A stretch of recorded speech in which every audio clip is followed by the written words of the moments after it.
Not too long ago, some French doctors said that they want to test the vaccine against this virus, starting with Africa. And we know what happened. The backlash was so much that they had to apologize and say, we are sorry.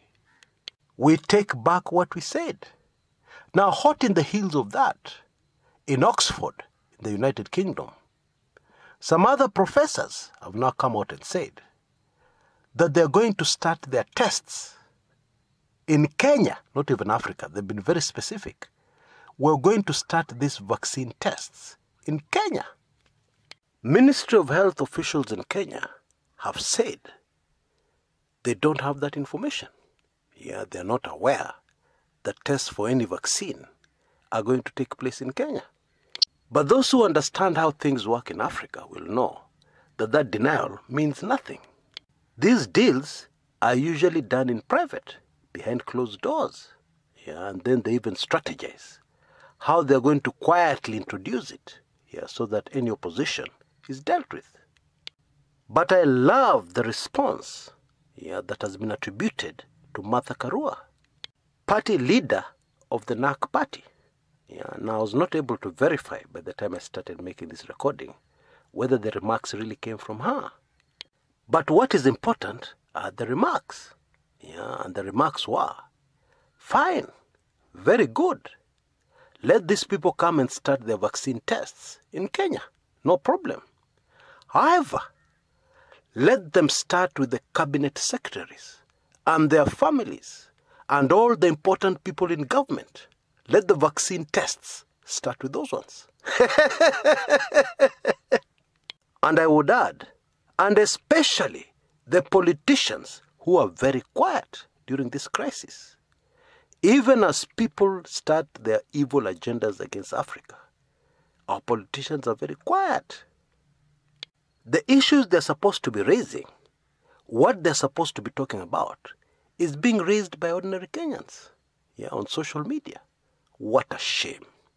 So let the tests start in Parliament and in the Senate and amongst the governors and their families. Let those ones be tested first. Then the rest of us ordinary people will observe how they behave for about 2 years. And then the tests can proceed to us. Perfect solution. Don't you agree? Yani, when anybody comes with anything new, and after they finish testing the mice and the monkeys and the other animals, the first place they think of is Africa. Let's go and test it in Africa. Aye? And that is despite the fact that this virus has not touched Africa. We remain unscathed.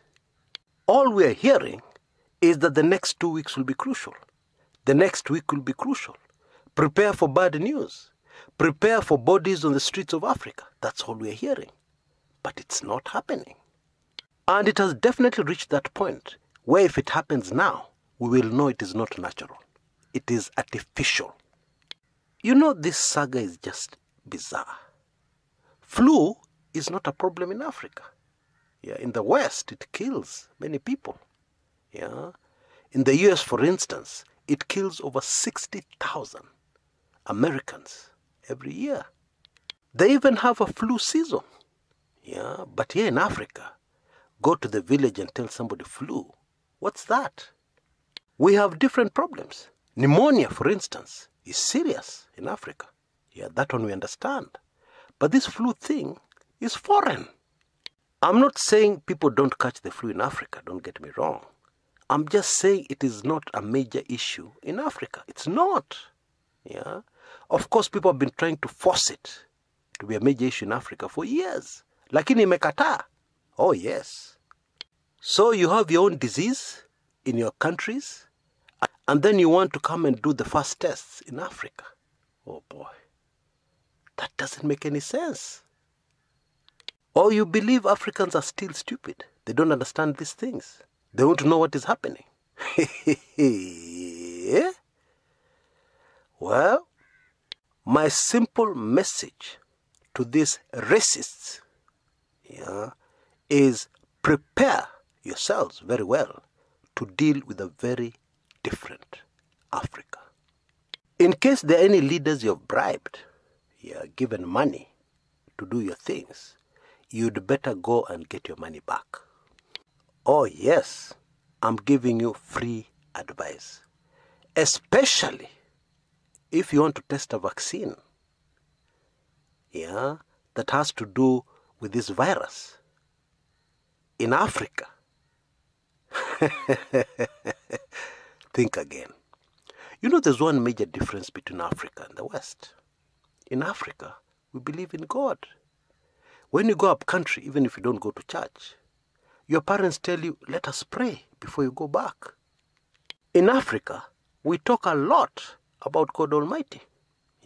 Of course, some of us go to the West, and they find different things in the West, and therefore they assume not talking about God is development, is being sophisticated. Just don't mention God all the time. After all, God was brought by the whites to colonize the Africans. Stick to your own traditional beliefs, traditional religions. That's a sophisticated African. Ooh-wee. Anyway, my point is we talk a lot about God. And we read our Bibles. And when we forget, street preachers remind us. Preachers in our matatus remind us. And we know very well about something called the mark of the beast. Therefore, anybody who wants to test a vaccine for this virus in Africa, all I can say to them, good luck. Because yes, Africans may be backward, they may be stupid, they may be poor. However, they read their Bible. Jaribuni tu. Mtajua hamjui. Now, let's look at what other scientists are saying across the world. Doctors have come out in the United States and they have said that the data given by Bill Gates and company, the predictive contagion model, was all wrong, exaggerated. None of that data was correct. And by the way, a lot of the data they were using is available online. So maybe you can check out the data for yourself and see whether what they're saying is correct or the scientists themselves are wrong. They're saying that this virus has millions of people infected. That is true. Millions are infected. But, and this is the key part, only a small number of deaths. Very small in comparison to the number of people infected. Bottom line, it is not a pandemic. It does not justify the draconian lockdowns, which have been implemented right across the world. It doesn't. It doesn't justify taking away people's livelihoods. It doesn't. Now, one doctor gave a very interesting example. He compared two Nordic countries, Sweden and Norway. Norway went into a lockdown. Sweden did not. And guess what? Same results. Give or take a little here and there, but same results. More or less the same thing. You take the number of people infected, total number of people who have tested positive, versus the tests you've done, and you create a percentage for the whole country. And you're assuming % in the whole country have the virus. And then you look at the number of deaths in comparison to that big figure you have. And of course, in comparison to your population. Most of the times, the fatality rate comes to 0.00 something. Worst case scenario, like in New York, it comes to 0.1. Still a very minute fraction. Which confirms, once again, that the agenda here is not the virus. It is something else. Now, many people have gotten me wrong. They shoot back and say, oh, Chris, you're not taking this virus seriously. You're telling people it doesn't exist. What? Did I say it doesn't exist? Of course it does. And of course, people have lost their lives. But it is not the pandemic the World Health Organization claims it is. It is not. The scientific data now proves that beyond any reasonable doubt. It's conclusive. Wake up. Now, this investigative journalist. Now I'm going to play you snippets from the video, recorded from an interview he did some years back. Just listen. I'll be back in a bit. The ruling establishment has a lot of, they will stop at nothing to complete their toolkit of control. Right? So one of the things that has been missing from the toolkit of total control has been quarantines and curfews, right? Mm-hmm. So now, welcome to the new world. If the ruling class ever saw wide-scale civil unrest, you'd see an Ebola outbreak in America right away. Okay, so this is, what you see is that Ebola is another tool in the toolbox of the ruling class control. Yeah, to keep down absolutely, repression. positively, 100%. This is a tool. Right. Ebola doesn't just magically start spreading. Mm-hmm. And then we have this doctors that come back here. The white people, of course, live. Mm-hmm. The two whites who got it survived. All the black people that get it die. It's very possible that these one of these NGOs over there is going around with a veil of Ebola or spreading it from a small plane onto villages. The point is to get hundreds of thousands of people infected with it and create the next phase of control. Now, one of the things I'd like to show to back up my my claims here. Here's a document from the Rockefeller Foundation. Rockefeller Foundation, right there. You can zoom in on that, where my finger is. It's called Scenarios for the Future International Development, the Rockefeller Foundation. All right. Okay. Let's take a look at what they're saying here. This is something like a 50, 60-page document. I'd like you to go to page 18, if you can look at this up on the internet, but I'll read it off to you. It's called lockstep, lockstep. And this is a phrase that I used right after 2001 when I saw the entire system of the United States, including the population, were in lockstep.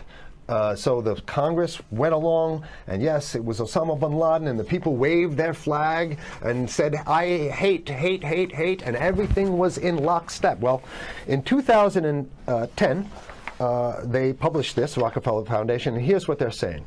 They're saying that they call it a scenario. These are scenario narratives, and they speak about it in the past tense. So they put out this scenario, lockstep. A world of tighter, top-down government control and more authoritarian leadership with limited innovation and growing citizen pushback. Okay, I'll read a little bit of it. In 2012, the pandemic that the world had been anticipating for years, nobody was anticipating a pandemic, finally hit. Unlike 2009's H1N1, this new influenza strain originating from wild geese, they use some scenario, but this is Ebola they're talking about. Ahead. Even the most pandemic-prepared nations were quickly overwhelmed when the virus streaked around the world, infecting nearly 20% of the global population and killing 8 million in just 7 months, the majority of them healthy young adults. The pandemic also had a deadly effect on economies. You can see the agenda. Just naked, raw, naked control agenda written down, and it's anybody's guess how this becomes effectuated in real life. So whether this is written specifically as marching orders or whether people take it upon themselves in the intelligence networks to say, okay, well, this has been produced, so this is the plan here. But these narratives have to be written in advance because the intelligence agencies don't know how to do these narratives. They need help. So these think tanks, they come up with these like Rand Corporation, Rockefeller Foundation. These are think tanks of death. They're not the think tanks, they're not there to find great ways to help people. Right? Okay, the pandemic also had a deadly effect on economics. International mobility of both people and goods screeched to a halt. Which is what they want. They want a completely isolated world, right? Debilitating industries like tourism and breaking global supply chains. Well, of course they want tourism stopped because they're not in the tourism business. And they want you at home in your house in front of the TV. Then they got you. Because once you watch the TV, they own your soul. Even locally. Wait a second, we're on television. I mean commercial television, let's say. National.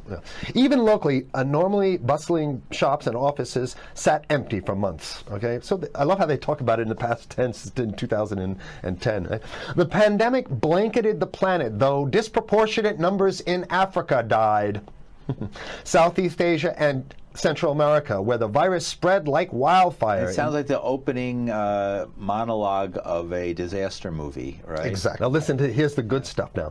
But even in developed countries, containment was a challenge. Now here's this one. I love this one. The United States' initial policy of strongly discouraging, in quotation marks, strongly discouraging citizens from flying proved deadly in its leniency. So they're saying, that... No, keep going. Okay, read it. Proved deadly in its leniency. So they should have been tougher, right? Accelerating the spread of the virus, not just within the United States, but across borders. However, a few countries did fare better. China in particular. The Chinese government's quick imposition and enforcement of mandatory quarantine for all citizens, as well as its instant and near hermetic sealing off of all borders, saved millions of lives, stopping the spread of virus far earlier than in other countries. So the message is here is we have to look towards the Chinese, the oppressive totalitarian. Yeah, Chinese regime as an example of what we need to be doing here. And of course, the ruling class here loves the Chinese regime because they have demonstrated to the ruling class the most efficient form of capitalism, which is authoritarian capitalism. So we have capitalism, but unfortunately we have this veil. I get it. We have this veil of democracy. This is very interesting. This is continue on. Okay. Okay. China's government was not the only one that took extreme measures to protect its citizens from risk and exposure. During the pandemic, national leaders around the world flexed their muscles, flexed their authority, and imposed airtight rules and restrictions. You can see the agenda. Okay, go. Okay. From the mandatory wearing of face masks to body temperature checks at the entries to communal spaces like that's what's happening right now. Yeah, but soon it's going to be like body. It'll be at the subway. Yeah, well, is that what you're saying? We'll be going through this in the subway to get on the buses and the subway, absolutely, things positively. Like that. And what this means though is don't think about having a cigarette, a joint on you, or I mean, basically you can't. This is a dragnet for everything. So if in order for you in other words, just like with stop and frisk, this is ultimate stop and frisk. This is the ultimate cavity stop and frisk, cavity search kind of thing. All right, so during the pandemic, national leaders around the world flex their authority. They're now there's some good stuff. Listen to this. And even supermarkets, they want body checks at supermarkets, okay? So basically what they're saying is they're building a system where every move you make, you got to go through them. You can't get food. Well, how about if you go to the farmer's market? Right. Here's the good stuff now. I mean, it just keeps getting better. Even after the pandemic faded, this more authoritarian control and oversight of citizens and their activities stuck. And even intensified. That's the whole point. So they're going to get rid of... Didn't that happen already with 9/11? Of course. 9/11 was how many, 14 years ago? And we still have all these draconian rules. So they're going to put the body cavity USA searches Patriot in. And all That's right. So in order to get to a supermarket, you got to have a body cavity search. And then when there's no more Ebola, well, you know what? We kind of like this way because we have a complete infrastructure of a control grid. In order to protect themselves from the spread of increasingly global problems, from pandemics and national terrorism to environmental crisis and rising poverty, leaders around the world took a firmer grip on power.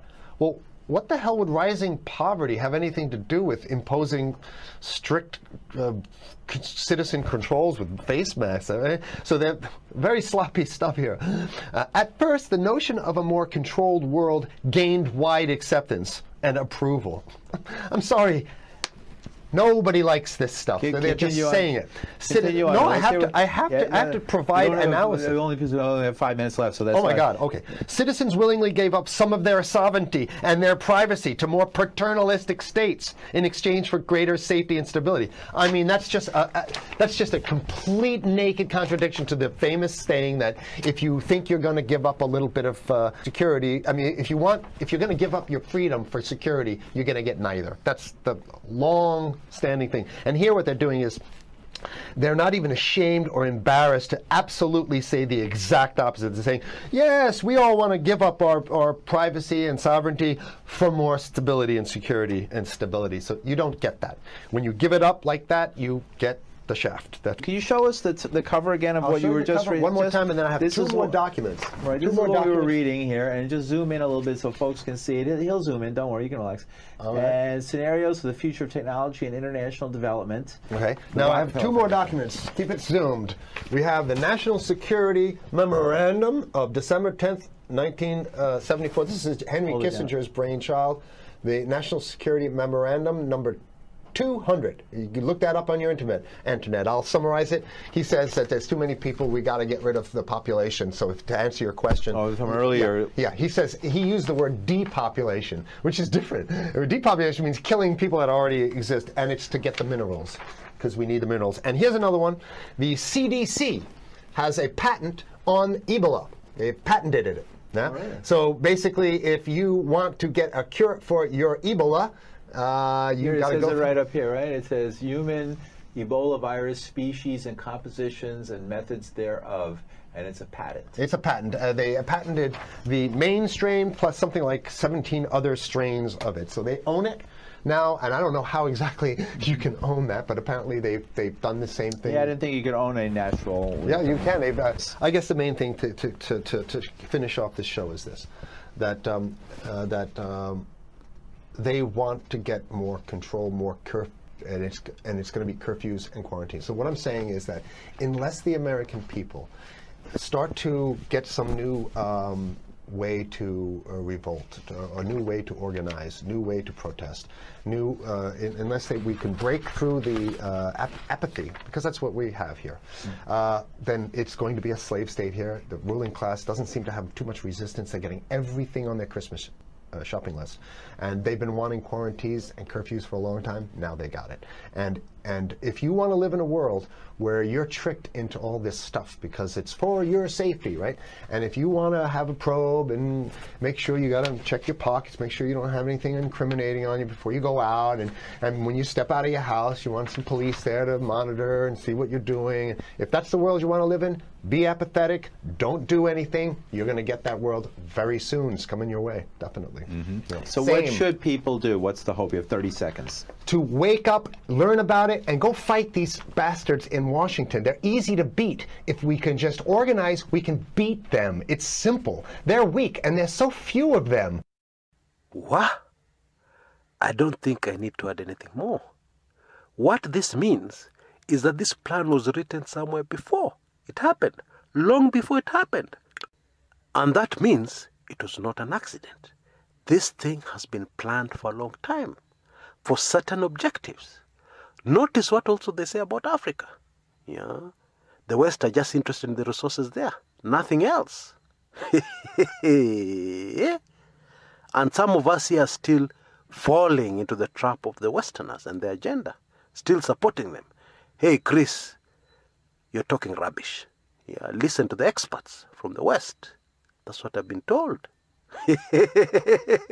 Well, we now know what these experts you trust so much have been planning for Africa all along. Yeah, and their own citizens, indeed. And so, if you still want to approach this thing, yeah, with your eyes wide open, and yet you're not seeing, shauri yako, you cannot be helped. And this is a wake-up call for Africa. We have no other option but to unite now. Yeah, our leaders are not going to do it. We need to unite now and force unity amongst our leaders as we speak in one voice. And we need to do this like yesterday, before it is too late, before people get their agenda fulfilled in Africa. You notice the guy says many people will die in Africa, more than in the West. Did you hear that? No wonder these guys are wondering why Africans are not dying. In fact, they're upset. They're annoyed. You Africans, what's wrong with you? Why are you not dying? Why?